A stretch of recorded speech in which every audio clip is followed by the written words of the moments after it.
And welcome on in to the Third Round Reversal Fantasy Football Podcast. I'm here with you along with Zach Malma. Zach, how are you doing? I'm doing great, Brett. I mean, we got another division preview here with the AFC East, and I'm excited to get into it. Yeah, definitely excited to get into it. Go on and check out some of our other episodes. Subscribe to us on YouTube, wherever you get your podcast. We did the last couple weeks a little bit of a recap of the draft, the day one recap, and then followed by the day 2 and 3 recap. And now we're starting our division preview. Last week we previewed the NFC East. Today we're going to go to the AFC East. Zach, briefly, though, I want to touch on a couple of extensions that were signed here, just from the dynasty perspective. Waddle signs an extension, 3 years with the Dolphins. Nico Collins signs a 3-year extension with the Texans. Zach, let's first talk about Jalen Waddle, because I think that there's a lot of rumors over the last little bit about Tyreek Hill and his future and what that'll look like going forward. He plain and simple made it as if he was going to retire at the end of the 2025 season, leaving Waddle as the only guy there. Still not sure exactly as far as the timeline goes and whether that is still true of Tyreek. He said it, a little over a year ago.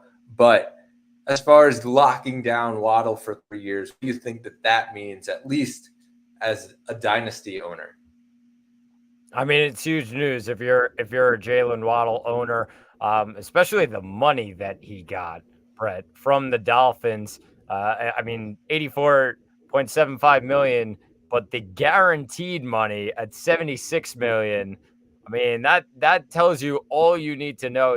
The third highest guaranteed money of any wide receiver in the NFL. He's behind A.J. Brown and Amon-Ra St. Brown. But Jalen Waddle, especially with the Tyreek rumors, everything going around, Miami locked down a number one wide receiver. If he was on most other teams, like, he'd be a number one wide, Jalen Waddle. And I mean, it shows in that guaranteed money. I think especially, Brett, that I mean, Miami is locked in on getting Waddle, that extension, making sure that they do have a wide. If for some reason Tyreek says, all right, I'm going to hang him up, they do have Jalen Waddle right there behind him to come in and be their star man at wide receiver. But like I said, the guaranteed money just speaks for itself. A huge deal for Miami and a huge deal for Jalen Waddle. Yeah, I agree. I think that just, again, like I said, Tyreek, the future is sort of unknown. Whether this will be his last year, he'll go one more year after that. Very, very unsure.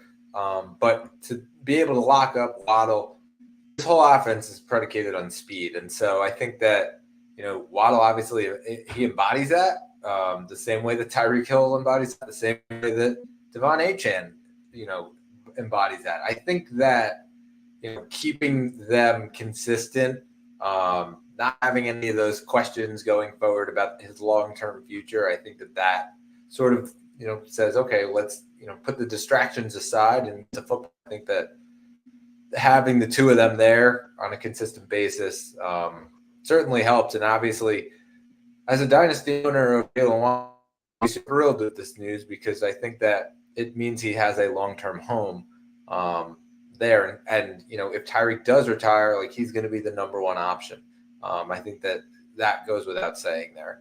But jumping over to the other guy that signed a 3-year extension, Nico Collins, comes at an interesting time to sign a 3-year, $72 million extension, $52 million of it guaranteed. It comes in an offseason that they bring in Stephon Diggs to sit alongside him. And obviously, Tank Dell's coming off the injury that he had late in the year. But C.J. Stroud sort of is, now flush with these weapons. And it seems like Nico Collins is going to be there for a bit as well. Listen, I think that the value of Nico Collins has gone sky high. Obviously, he had the breakout after going in the third round of the 2021 draft. And it's just sort of been this upward trajectory, and I think that that's going to continue to go even with Stephon Diggs there. I think. Listen, we watched a lot of how the Buffalo Bills played when Diggs was there. They would double Diggs a lot, and it forced Josh Allen to get a little creative. Keep the ball a little bit, look for other guys. I think that that's really going to help benefit Nico Collins because on those times that they're doubling Stephon Diggs, Nico Collins is going to kind of have single coverage. It looks like, and he thrived in that. I think that obviously he became a favorite target. Of CJ Stroud and a comfortable target at that. So I think that this news is also fantastic. And we kind of see this young partnership budding. Yeah, definitely. And I mean, you got to even bring up Tank Dell. I mean, obviously, he had the broken leg in early December. Then he also has the problem in the offseason where he was at an event and ended up getting shot, and he's kind of recovered from that. They said he's fully recovered. He's at OTAs right now. So they got Tank Dell, Nico Collins, and Stephon Diggs. Of course, the big thing about the Diggs trade was that, all right, yeah, they end up getting Diggs, but they forfeit all 3 extra years to his contract. It's only a 1-year deal right now. So this is more of Nico Collins at 25 years old, long-term kind of option at wide receiver. Obviously, he's done a great job building a partnership with CJ Stroud. They say, all right, that's our future right there. Plus Tank Dell, once it comes back this season, hopefully he's fully healthy, ready to go. Just as he started last season in that form. So I think the big thing right now is they figure out the long-term options for this offense and CJ Stroud. While, yeah, Diggs has a great year, then they'll give him another extension. But it's in terms of right now, he only has a 1-year deal, and they said, all right, let's figure out our future and let's solidify that core right wide receiver. And they've done that with this move on Nico Collins. All right, so we broke those down. Now let's get into some of our division previews here. Let's go to the AFC East. Zach, it's going to look a little bit different than it did last year in Buffalo, and it seems like it was mass exodus due to casualties and them trying to play along while they sort of retool in a sense. But they want to remain competitive, obviously, because they have Josh Allen. And I think that kind of goes without saying. Like, Josh Allen's probably the number 1 quarterback in most fantasy leagues, redraft-wise. You could also make the argument he's the number 1 quarterback in Dynasty right now. I think that, he's a player that's going to end up going in, whether your league drafts and our league, it seems to be like the 3rd round every single year, back in the 3rd round is where the quarterback starts to go, if not into the 4th round. I see that being the same thing here. Everybody's going to kind of want Josh Allen this year. I'm obviously a big Mahomes guy. You'll never see me shy away from Patty Mahomes. I think that Josh Allen this year, there's going to be a lot of pressure on him. And the reason, quite simply, is his receivers. He has Keon Coleman, he has Curtis Samuel, and Khalil Shakir. Coming in and they went out and they took a flyer on Chase Claypool also, who I think might have a minor role if he can get back to his form, but I'm not sure that he has the receiving core that he had this year. You're not having Gabe Davis and Stephon Diggs. Yes, Dalton Kincaid remains there. I think he'll be a big factor, but yeah, I just think that Josh Allen's going to have a little bit more pressure than Mahomes, which is kind of saying something. Just, there's been so much pressure on Patty Mahomes over the last couple years because the results have been there, but the fantasy production hasn't been there. And so, him trying to be the number 1 guy, and a lot of people regard him as the number 1 quarterback, just hasn't been there. So I think that not being the number 1 quarterback actually will help Mahomes, but that's a conversation for when we get to the AFC West. As far as Josh Allen goes, I see him going as the number 1 quarterback in most leagues. As far as the running game goes, James Cook is an interesting case because I'm a James Cook owner in Dynasty. I think we're sort of hitting that plateau before the cliff. And the reason really is because they brought in a guy right behind him, Ray Davis, who I think is a pretty good sleeper target as far as dynasty goes. Reason being is he's one of those like hit you in the mouth guys, knock you on your butt kind of guys. And so that's the between the tackles guy they've been looking for the last couple of years. They brought Lat Murray in, you saw last year. Obviously, they had Zach Moss there prior to that. Yeah, and so they've kind of just had this rotating bunch of guys in. Few before that, it was Devin Singletary alongside James Cook. And so, listen, I just think that Ray Davis is going to factor in. Do I think he has standalone value? No, I really don't. But I do think that he's going to factor in from the get-go. And so I see James Cook as one of those guys that, based on your league, he's probably going to go in the third round if I'm projecting it out right. Probably wouldn't take him there if I was being honest in a redraft league. I just think that there's going to be a lot of guys lurking at there. I think that Josh Allen has learned how to keep it on the run by himself. I think we saw a lot of that in red zone. And James Cook, if you remember, like didn't have a red zone carry until like week 14 or some ridiculous stat like that. They could go into Lat Murray and Josh Allen would keep it when James Cook was in the game. And so does that continue? I think it does. I'm not sure, how much Ray Davis is going to actually factor into the touchdowns, which is why I don't believe he has standalone value, but he's a good handcuff because I think that in the event that James Cook does go down, Ray Davis will be there pretty workhorse back because I'm not sure that there's anybody really behind him that's going to kind of try to even compete with him. Frank Gore Jr. is right now on the team. That's an interesting case. Plays a little bit more of a James Cook style. I think that Ray Davis would, be 1A. And I'm not sure that a Frank Gore or even a Johnson could be a 1B. And so I really don't see them competing with him. As far as it goes with the receivers, it's kind of split because we don't really know who the number one is. Yes, Keon Coleman has this appeal, obviously, from, everything from the intros of him coming up to Buffalo, the swagger. We saw the interview that he had with the coaches. Like, I think that all obviously helps him as far as the brand, but I'm not sure it really helps as far as the fantasy appeal. I think he's going to go kind of high. I think that, we're talking about round 5, round 6-ish. I'm unsure of him right now. I don't know if I would take him. If he obviously fell to me in the draft, then I would consider it. But I'm just a little unsure as far as who the number one guy is going to be. Obviously, Khalil Shakir is there, and he's been a very well-trusted guy for Josh Allen. Does he factor in? Curtis Samuel, ability to get open. I'm going to sneeze here. Nope, I'm good. All right. So, Curtis Samuel, he's been pretty reliable, just as a receiver. And obviously hasn't really been the number one guy, but he still might – Josh Allen might spread the ball around. I honestly, if I had to put down who I thought the number one pass catcher would be in this offense, it's Dalton Kincaid.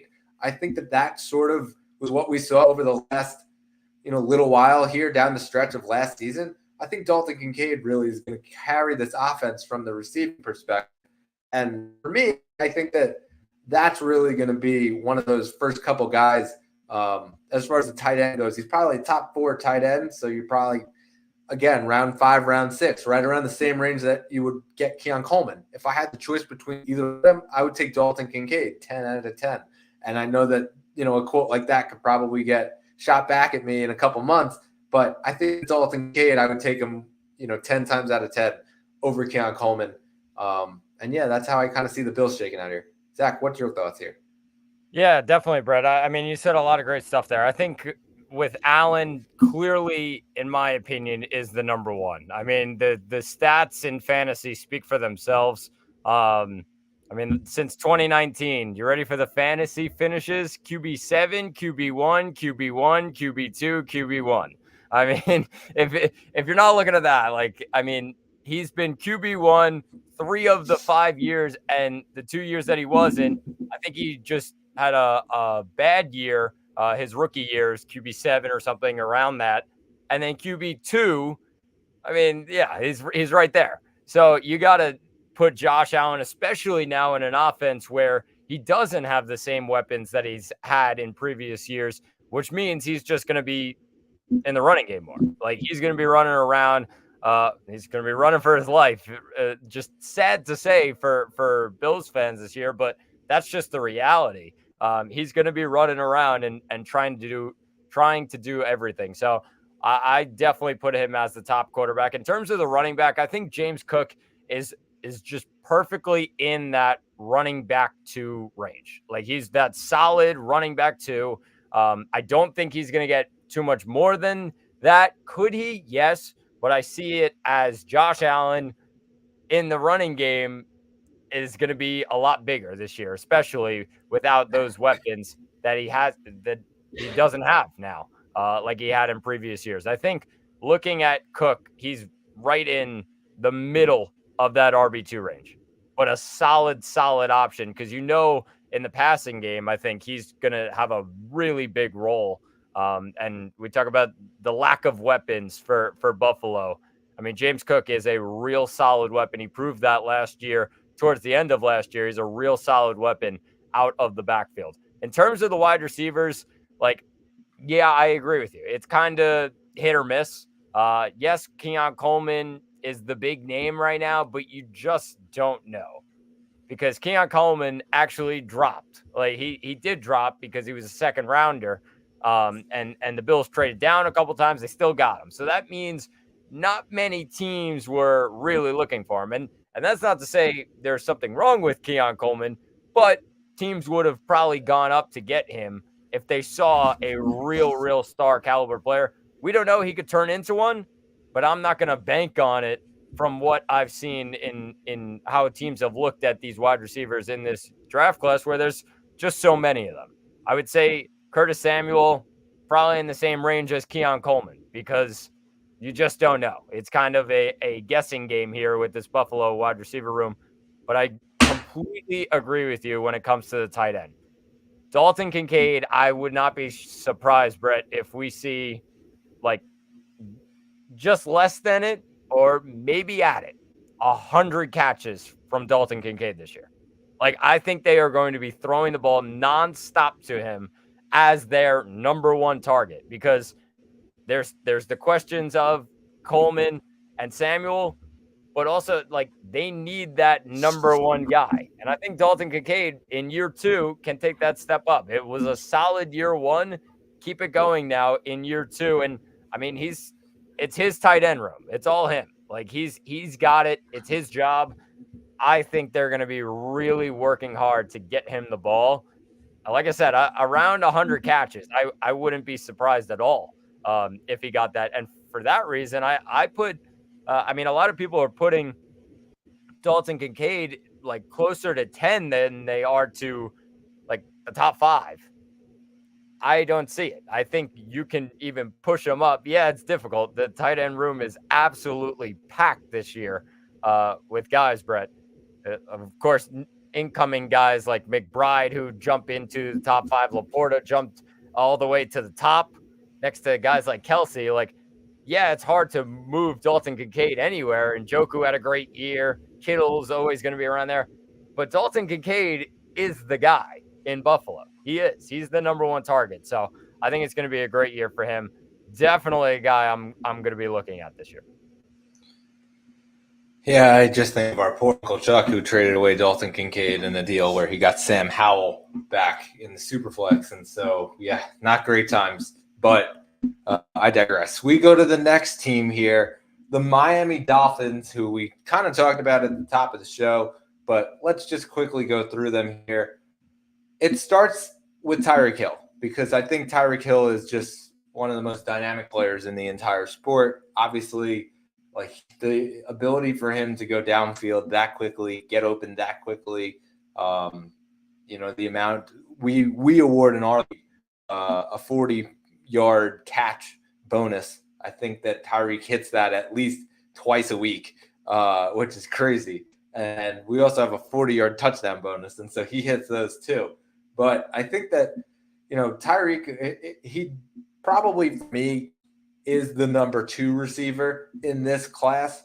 As far as the redraft goes, behind CeeDee Lamb. I think that right now that's the 1-2.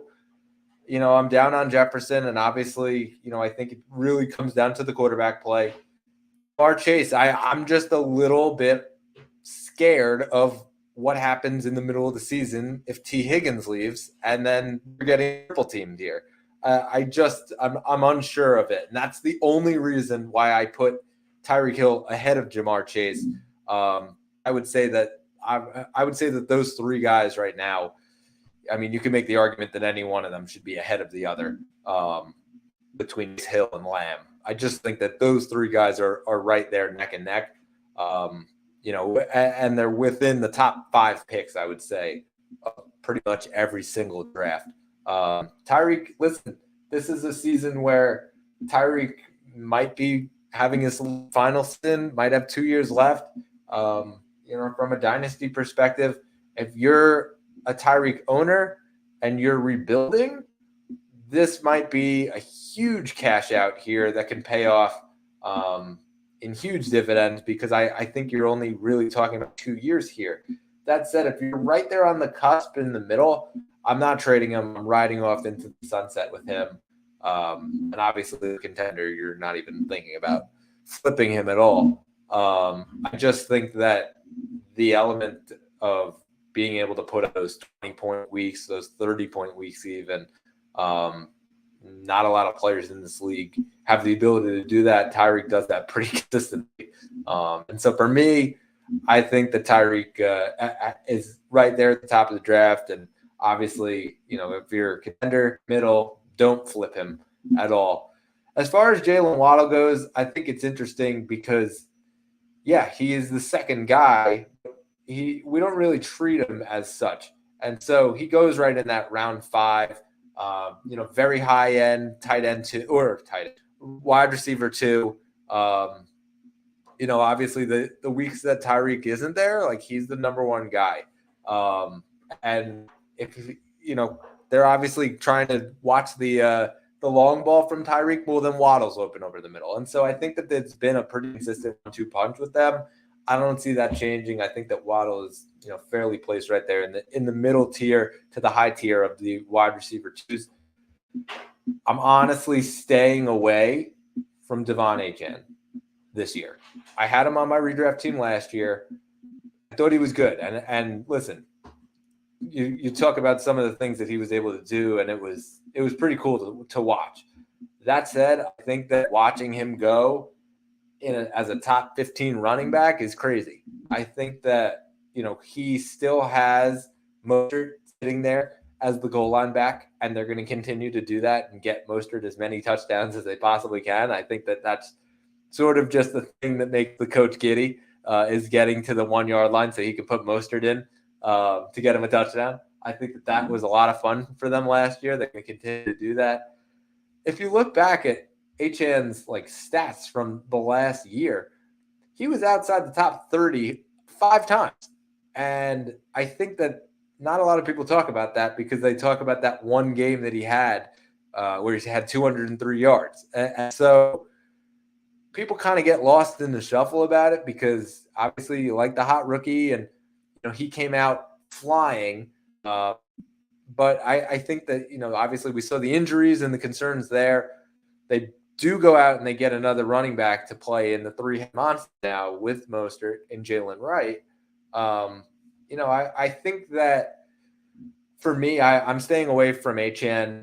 I would say as far as Jalen Wright goes, though, that's a potential flyer you can take at the very last round of your draft. I think he should be there in most leagues. And in the event that Achane does go down, I think that Jalen Wright's actually, believe it or not, a better suited running back for this offense with more durability. Mostert's an interesting one as well because he's probably there around 11th, 12th round. Probably could be able to scoop him up, and I'd much rather have a Mostert than an Ezekiel Elliott or somebody like that. I just think that to be able to add touchdowns, to be able to put that guy in when some of your other guys are on buys, and almost guarantee yourself that the guy will get in the end zone, the running back. I think that's pretty important. And so, yeah, I'd be looking at most around rounds 11 or 12. And then as far as Jonnu Smith goes, sorry. I mean, listen, Jonnu Smith was good a couple years ago, but the ship has sailed. We haven't really seen the success of Miami tight ends in this offense. You know, Mike Gesicki was not really that great. Termites was not really that great either. So it's a pass for me on Jonnu Smith. And then Tua. Oh, of course, you gotta remember Tua. Yeah, I think there's better options than Tua. I mean, we can do an entire podcast on my true feelings of Tua.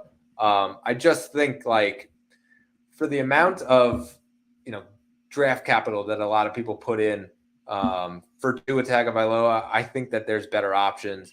I'm not sure that this is going to be the real year for taking him. Just so I'm looking elsewhere. Yeah, I think I completely agree with you on Tua. He's kind of like all right, you need a guy for a bye week, you draft him. All right, he's your backup. You play him that 1 week if you got one of those top guys. He's just one of those this year.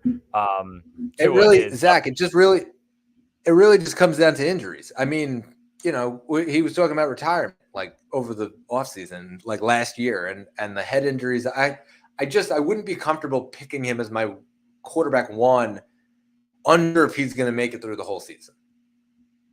1000% agree with you. That's why I'm putting him as a QB2. He's a bye week fill-in. He may not even stay healthy. You just don't know. But he's a pretty good option in terms of a bye week fill-in. I mean, he'll put up points, especially if he has a good matchup, because this offense, that's just how they work. And especially with those wide receivers. I agree with you, and I feel like we say this just a lot on the Miami running game. It's kind of a running game the past like 4 years that I've just been like, nope, don't want any part of it. And I'm kind of still there, Brett. I can't see it. There's some people that are like, oh, well, this guy did great in this situation and that guy did great in that situation. I want a guy who's maybe a number one and just can go. And they don't have that because one takes touchdowns away from the other and one takes yardage away from the first one. It just doesn't work out for me. And in terms of fantasy, it's just something I'm afraid of. I don't want to deal with that. I think Achane is definitely the better option of the two, but putting him in RB2 range, there's like 4 or 5 guys like ranked behind him that I'd take over Devon Achane in a heartbeat, Brett. Just to like right away say some names. I mean, Aaron Jones, Kenneth Walker, Ramondre Stevenson, DeAndre Swift. Every single one of those guys I'd take in a heartbeat over Devon Achane because I just know that they're going to have the number one running back role and they're going to get more points from that. Yes, Achane couldn't have that role, but I mean, you take away the touchdowns and it's just okay. Yeah, it's a solid year. It's just one of those. So sticking with what I've done with Miami running backs in the past, I'm staying away from a lot of them. Yes, if you can grab one of them real late, like a Mostert if he's going to get the touchdowns, or a flyer on Jalen Wright, go for it. But I'm personally staying away. I think of the wide receiver room, I actually put Tyreek as the number one. We kind of can go either way. You go CD or Tyreek. I think the difference between Tyreek, and we're just picking little things here, I think the difference is we said it. Oh, well, they have weapons in Miami. Dallas is kind of okay with weapons. It's clearly CD at the top. And that can maybe force double teams, force more pressure. And yeah, he's still going to get the ball. But I would say, all right, Tyreek, a guy who's going to do it against any defense, plus he has a number 2 option. They can't really double him because either he's going to run around him or run around the defense, or they're just going to throw it to Jalen Waddle. So they can't really do that. I would say the big thing right now is I would definitely say that Tyreek is the number one. In terms of the tight end room, I don't see anything in Jonnu Smith. I would pass. Certainly fair. Zach, let's jump to our next team here. And it might be the team that goes from zero to hero this year, as the New York Jets hopefully will be able to welcome back quarterback Aaron Rodgers, who is coming back from a torn Achilles that he suffered in week 1, just 4 plays into their season. Obviously, he brings back Bruce Hall this year. He brings back Garrett Wilson this year, Alan Lazard as well, and Izzy Abanikanda, along with Tyler Conklin. The cuts were made a little bit, and so they've sort of trimmed the hedges while they've also brought in guys. Obviously, they shipped out Michael Carter at the end of last year. They go and they cut CJ Uzama. They go out and they brought in Mike Williams to be his wide receiver. They go and they draft Malachi Corley. They also go out and they draft Braylon Allen as well, and Isaiah Davis to be the running back as well. They bring Tyrod in to be the backup. Jordan Travis they draft to be a developmental guy. So listen, I think that the Jets are interesting not only from the redraft perspective, but also from the dynasty perspective. Talking quarterbacks now, let's just sort of break down Aaron Rodgers. Listen, I think from the redraft perspective of Aaron Rodgers, he's probably going to be one of those guys available at the very end of the draft for you, rounds 14, round 15, depending on how big your league is. I think it's a pretty solid option just to take him, because I think that this offense has a lot of potential based on the weapons that are there. And if he goes off, then he goes off. And we'll sort of see that in the first couple weeks. Pretty good tests that he has. Obviously, taking on San Francisco week 1 and, again on the road week 2 before coming home, prime time week 3. Like, we'll get a good sense of what this offense is about just based on the early season test and what his fantasy impact is. And if it doesn't work out, then you can kind of cut your losses. He's your last pick. So that's sort of where I see Rodgers going. Don't really see Tyrod factoring in, but a guy that I am a little intrigued about is Jordan Travis.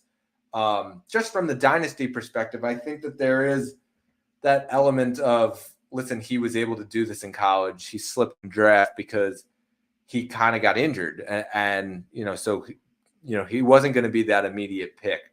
I think that that's a little intriguing. Obviously, Rodgers is there with the age. Tyrod is also there with the age, but, a room that Jordan Travis can really learn from. And so, yeah, to me, he's sort of that late round flyer in the rookie drafts, potential stash guy if you want an extra developmental quarterback. Probably not going to see him for a couple of years, but, certainly a guy who had a big college impact and could potentially have an NFL impact. And so, yeah, a little bit intriguing there. It just kind of depends on where your team is at. I don't really recommend it for a contender per se, but a rebuilder, in for the long rebuild. Jordan Travis, a potential flyer there. Running back room is sort of easy. It's going to be Breece's room. Breece, to me, right now is probably the second running back off the board. Obviously, you got Christian McCaffrey right ahead of him, but I'd put him ahead of Bijan this year. I think that the Jets are sort of going to be dictated by the run, and they'll mix in the passes, but I really see this offense leaning into the run, and that's sort of why I saw them go out and they got Braylon Allen and they got Isaiah Davis in the draft. They bring back Izzy Abanikanda, who they keep talking up. They bring back fullback Nick Bawden, who I think that has an impact on their running game. I really think that we will see a lot of running plays from the Jets, a lot of play action when they're not running the ball. They'll fake the run. I really see that that's how their offense is going to go, but it's going to run right through Breece Hall. And so as far as workhorse backs go, I don't see it for them in the league right now. So for me, it's Breece right up there at the top of the draft. As far as Garrett Wilson's value goes, yeah, listen, I think that it's sort of interesting right now. This is a sort of make or break kind of season for Garrett. And the reason truly is because he hasn't really done so much. And it's funny that we even say that. He hasn't done that much, with the Zach Wilson, that he had. And so now we're sort of, last year we're coming into this year and it's like, okay, he's finally going to be this top end talent. He's finally going to be this top end wide receiver from a dynasty and a redraft perspective. And then 4 plays in, it was done. Like it just was. And we sort of had to see him struggle to get points. And I know that you, who owns him in Dynasty, like it was a long season to watch Garrett. And so this year, yeah, we're a little hopeful. We're a little more hopeful that he gets it done. But yeah, I think it's a really big make or break year for him because just listen, if he doesn't this year, then is he ever going to hit that top end? Are the Jets going to go out and get another receiver to go alongside him, and that person is overtaking him? Like, there's all cards on the table, and so it really is a make or break year. As far as the redraft perspective goes, listen, I'm sky high on this Jets offense. I think that when they do throw the ball, 9 out of 10 times it's going to go to Garrett Wilson, just because I think that Garrett Wilson is very skilled. You just sort of see even the balls that he doesn't get, he still finds a way to get open. And so for me, he's a wide one. I'm pegging him as a lower end wide receiver one, but he's a wide receiver one nonetheless. Probably right there in the middle of the second round if I had to, peg a spot. And listen, it's deserved because he is talented. We just sort of haven't seen him actually do it to the high level, and it really just comes down to the quarterback. And so, if Aaron Rodgers stays healthy, I think it could be a really, really big year for Garrett Wilson. Mike Williams, who's sitting right behind him as well, I think that it could potentially be a really big year for Mike Williams. And I think that, watching him having to compete against Keenan Allen as who is going to be the number one this week, we sort of saw that a lot with Justin Herbert. I think that this role sort of settles him in as the number 2 guy. I think that he will sit ahead of Malachi Corley if he can stay healthy. To me, he's a late round flyer that you're probably grabbing at the end of your draft. From the redraft perspective, I'd sort of hold right now in Dynasty just because I think that his value is sort of low after the ACL tear. I think that, if he has a pretty good start, like maybe that time to cash in, knowing the injury history that Mike Williams has had. But yeah, he's probably a late round flyer for me. Malachi Corley, I'm kind of staying away from as far as it goes in redraft. I think he's more of a late round flyer in Dynasty than he is. People are talking him up that he's going to be like this back of the second round talent. I think he's more back in the third round into the fourth round, just because I think that we live in a world where it kind of has to be an immediate impact, and Dynasty owners don't really like to wait around, even though they, kind of going into this rebuild. Listen, the Jets were really excited to get Corley. I think that Corley will break off a couple big runs this year. But I don't know that he's going to be like this top end number 1 guy, or even a top end number 2 guy. Again, famous last words. You guys can clip this one and get it back to me in a few months, Zach. I just think like for the initial, how they're going to use Corley, I think it's going to be a lot of the screen passes. I think it's going to be sort of kind of like how we saw Xavier Gibson when they used him, when they figured out, hey, we can get this guy the ball in space and he can kind of break off. Like, I think that's sort of how we're going to see Malachi Corley used, kind of how they used Garrett Wilson a little bit during his rookie year. It was more the shorter, the quarterback couldn't fling it down the field. So for me, I'm staying away from him in redraft, looking at the, again, the back end of the third round, but really more in the fourth round in rookie drafts. And then as far as Ty Conklin goes, listen, I think it's a really good target as far as like those, those streamers when you got your tight ends on a bye. A lot of teams are only one tight end. I think that Aaron Rodgers going from Zach Wilson to Aaron Rodgers is going to help Ty Conklin. We've seen Ty Conklin be all reliable for Zach Wilson. And so now we kind of have this sense of like, okay, well, Rodgers likes using the safety valve. Who is the safety valve? And I think that's the big question. Is it going to be Brees? Is it going to be Ty Conklin? Is it going to be Malachi Corley? We don't really know. But from where we stand today, I think Conklin's a really good a streamer, but I'm probably leaving him on waivers as far as back. There you go, Zach. There's my Jets breakdown. There you go. All right. I'll keep mine shorter and sweeter. I'm going to go first with the quarterback. I'll say Rodgers is in that backup quarterback range. But like higher than a guy like Tua. I definitely rank him higher. There's the positives to this offense of, I mean, yes, they're going to rely on Brees Hall in the running game pretty heavily, but I mean, he's got weapons out there, and whether it's old weapons that he's had in his Green Bay days, like Alan Lazard, or the most talented weapon in Garrett Wilson, he has weapons out there, and he's going to find ways to get them the ball. Not all of them are huge fantasy targets, but he will find a way to get them the ball. So I definitely would just say, yeah, take a shot on him, because if it turns out that he's really, really good, there's going to be some people that are like, oh my God, Aaron Rodgers, I'm going to take him in the QB1 range. Like, no, he's not there. He's in a QB2 range.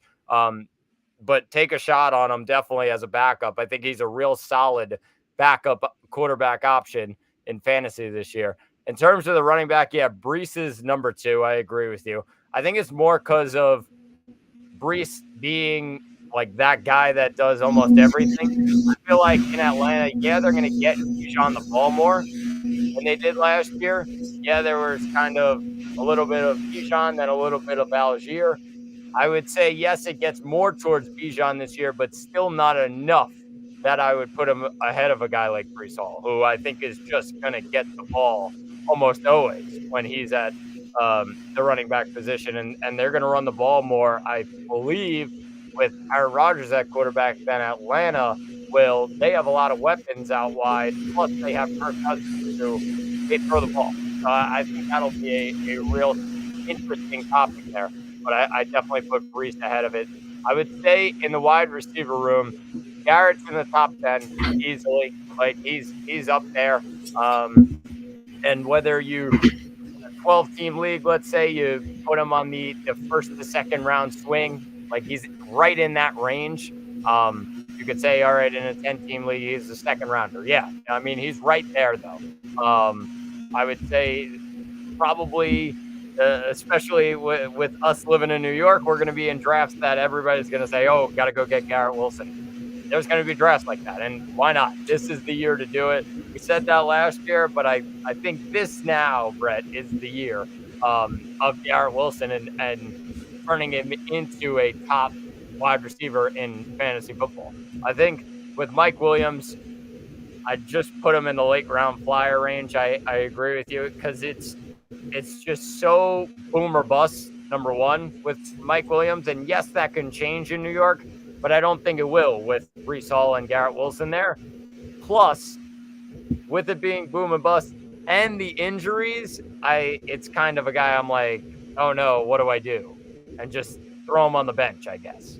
Like, that's kind of what I'm seeing in Mike Williams. Yes, he can have good numbers, but I don't know if it's good enough numbers that I'm like, oh, I got to start him all the time. I think Brees Hall and Garrett Wilson get the majority of the points in this offense. And, I mean, everybody else kind of checks in and gets their stuff after those guys get their targets.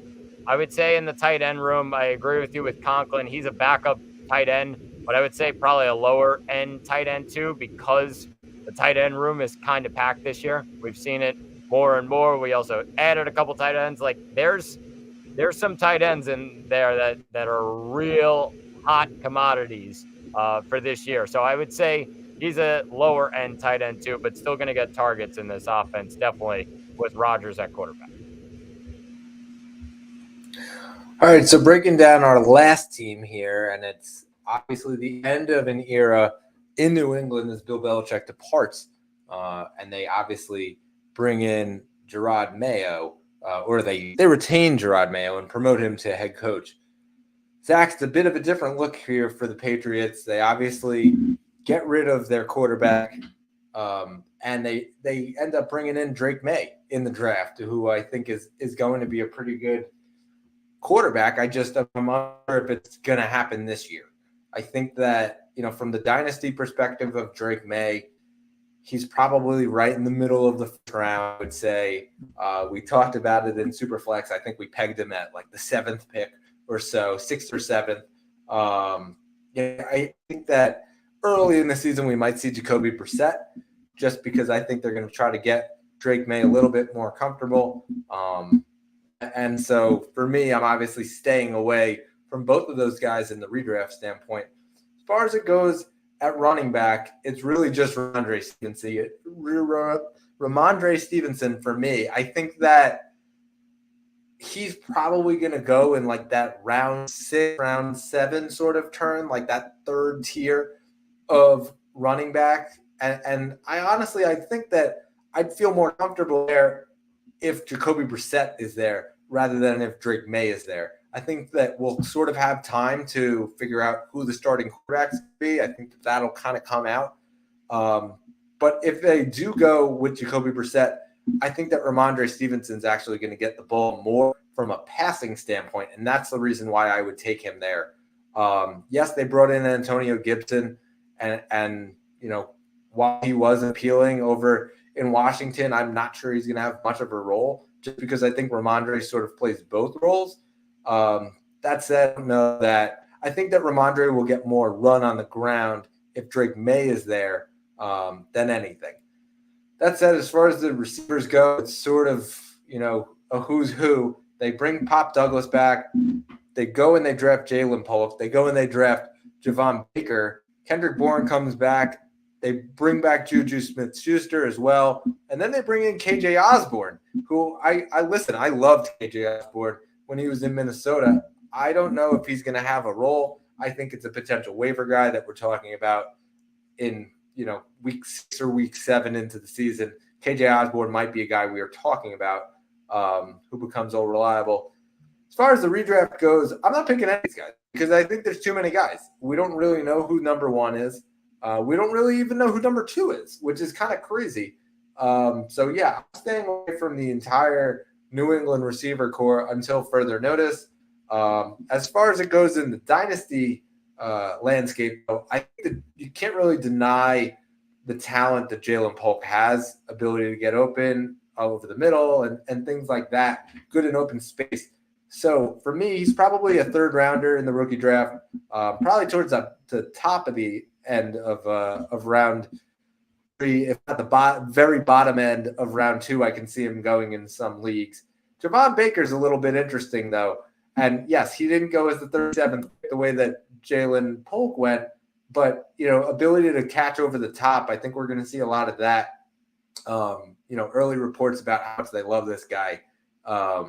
Listen, if he ends up as the number 3 receiver, then it's not going to really matter. But as far as the talent goes, once you're drafted into the league, the most talented players are going to shine through. And so if he ends up being more talented than Jalen Polk, he's going to end up being their number 1, and he's going to get more fantasy points, etc. So I am almost more intrigued to take Javon Baker at the back end of the 3rd round into the 4th round than I am to take Jalen Polk at the back end of the 2nd round into the 3rd round, if that makes sense.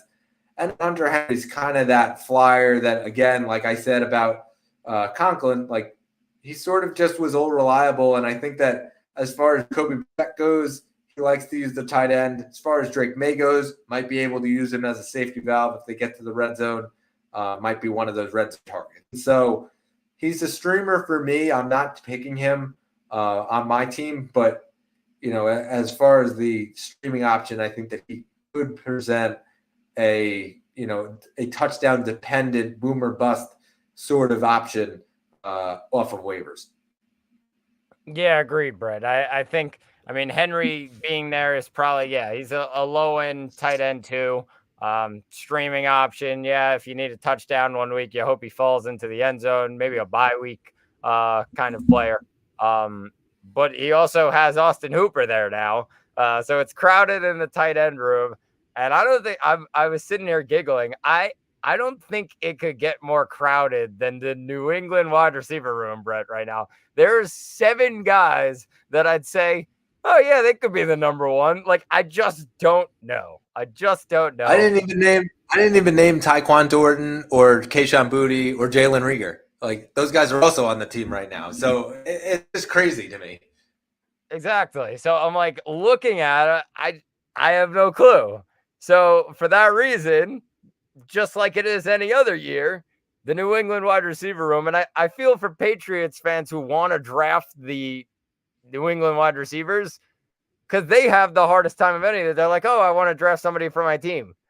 And they can't draft anybody because they just don't know who the number one guy is. Yes, it looked a little bit different last year, but they add more and more and more guys. And now they add Osborne and Polk and Baker into there. And it's just so crowded. I don't even know who the number one or the number two option is, like you said, Brett. So, but I agree with your Jalen Polk take that the second to third round in a dynasty draft, definitely a guy to keep on your radar in those dynasty rookie drafts, because I think he could be real good in a couple of years if New England develops him correctly with Drake May coming in at quarterback. I think now moving to the running back position, I do agree that Ramondre probably gets more opportunity with Brissett, but even so, I think he's in that running back 2 range. I would put him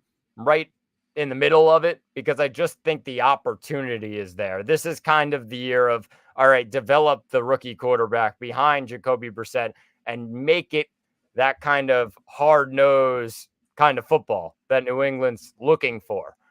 Rely on the run game, short throws to the tight ends and the wide receivers. I think that's the kind of play style they're looking for this year, and then trust your defense.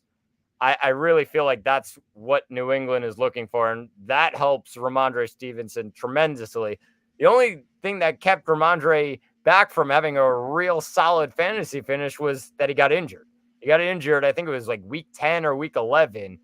He went down and I don't think he came back the rest of the season. They shut him down after saying a couple weeks after that, like after a couple weeks holding him out, they shut him down in the end because it just – the season was a lost cause, so they weren't going to risk him. He was like non-injury away from having a real solid fantasy season, but just so happens that it ended that way.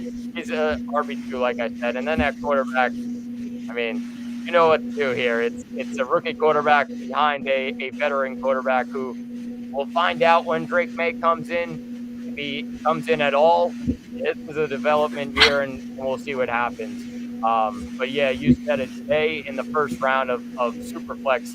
Yeah, in that 6-7 range, just because he is going to be the backup to start this year, we assume, behind Brissett. Yeah, it should be kind of interesting, just the division as a whole, because it's sort of top heavy with the other 3 teams compared to New England. You know, as far as the fantasy perspective goes, curious to see if that team, really anybody on the team, even Ramondre, has some sort of fantasy effect, or if it'll just sort of be like this meh and spread the ball, and nobody really succeeds in fantasy. It'd be kind of interesting.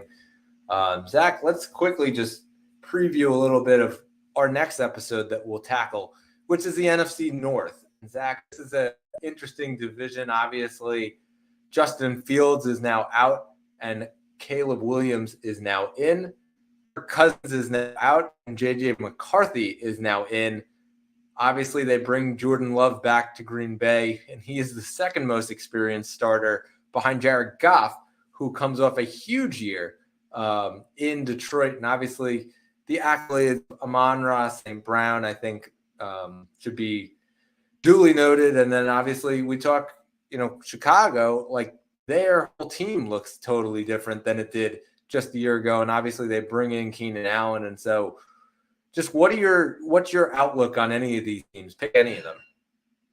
I'm going to go with, I'll probably stick with the Detroit Lions, because I think they just have the couple of options that are really just above the rest when you look at it. Yes, David Montgomery had a real solid season, but I think Jahmyr Gibbs takes another step up this year, Brett, in his second season, which pushes down the value of a guy like Montgomery. Just because even though Montgomery had a great season, Gibbs was remarkable, it seemed, at points during the season, that it was like, wow, all right, this guy's going to be a real top fantasy option. And now a lot of fantasy rankers are putting him in the top 10, almost near the top 5 of fantasy running backs in terms of PPR this year. And I think that really stands out. Of course, they have a top wide and Amon-Ra St. Brown, who's now in the top 5 of fantasy rankings. They also have Sam Laporta, who's at the top right now of a lot of people's tight end chart, even ahead of Travis Kelce. So, I mean, looking at all of that, there's some real talent in this Detroit offense. And I'm not even getting to the guys that they have behind all these players. They're really loaded up. And I think that's the big talking point of this division. There's just so many weapons that you can go with. And that's really great stuff for us as fantasy owners. That means we have a lot of options to look at. And in these offenses, I think we're going to see a lot of production from these guys. They're successful offenses. Of course, you got to wait to see on the rookie quarterbacks, but a lot of production here. And that's definitely helped for us as fantasy owners. For me, I'm kind of intrigued a little bit about the Packers, what they look like. Obviously, Aaron Jones out of town. He goes over to Minnesota, and they cut him in that crazy one-day stretch where, they go out and they sign Josh Jacobs, and then within an hour, they cut Aaron Jones. They also go out and they draft Marshawn Lloyd. And so kind of curious what, it ends up looking out with Marshawn Lloyd there, with Josh Jacobs there, with A.J. Dillon even coming back. And then just some value that I think you're going to be able to get from some of those receivers. Obviously, you got Reed and Watson and Dobbs, and then Dontavian Wicks, I think, sort of a little bit forgotten about. And I'm seeing a lot of, positive spin from the dynasty community about him and being a buy low. I think he's a super buy low right now. We'll discuss that more, but I think that it's sort of funny that Jordan Love right now is the second most experienced in the entire division. And it comes down to the fact that 2 rookies were picked here. And so, yeah, kind of an interesting division. Also kind of interested in talking Minnesota and what that sort of impact is, and just sort of the effect of JJ McCarthy and whether or not he's going to be able to get it done without Kirk Cousins. And is Justin Jefferson going to even sign this extension? Is he going to hold out? Like, a lot of intriguing storylines from that Minnesota thing. Sort of think that that's going to be a team to watch for as we get closer to training camp, especially TJ Hawkinson and his status. Like, there's a lot of storylines here. But we'll break it all down. Remember to check out some of our